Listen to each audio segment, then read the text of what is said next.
Why Avatar is a failure despite of its great performance? When I first watched Avatar 1 like 10 years ago when I was a kid, I thought this was awesome because of all the technology it applies, like virtual capturing animation techniques. I was surprised by the amazing science fictional content and the 3D technology, which was not available in any other films back then, but I did not really understand the story and the historical context in the movie. Now 10 years later, when Avatar 2 The Way of Water is released, I look forward to reviewing it again because its first episode has impressed me so much. But I feel very disappointed after watching, realizing that the movie content is of no innovation at all. And it continues the misrepresentation of Native people in North America under the white gaze and white supremacy. First, its content is nothing new, it is just a replication of European settler colonialism in North America. Planet Pandora is proxy of Native American land, and Native people are proxy of Na'vi. Humans are proxy of European settlers. In the film, the humans try to permanently occupy and assert sovereignty over Na'vi's lands using modern weapons to access the precious resources on Pandora. This is a reflex of the settler colonialism of Europeans of Native people who try to eliminate indigenous populations and assert juridical control over their land. Na'vi symbolizes Native people in the 19th century who are called noble savage and who are considered obstacles to progress.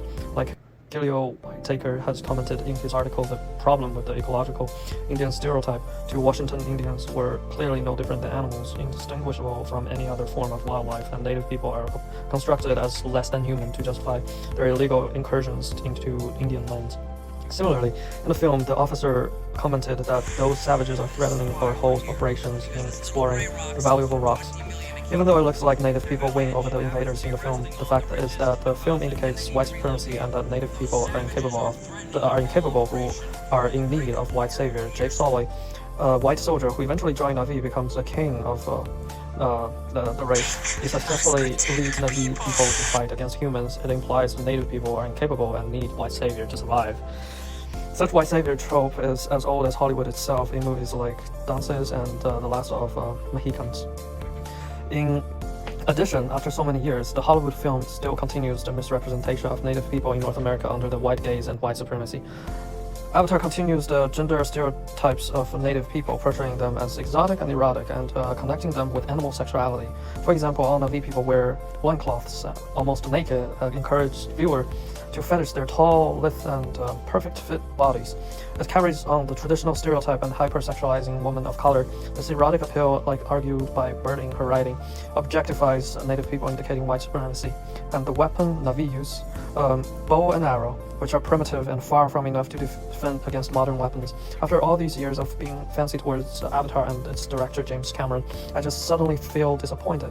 A white director films a movie that replicates European settler colonialism on another planet and continues the misrepresentation of Native people using modern film technology.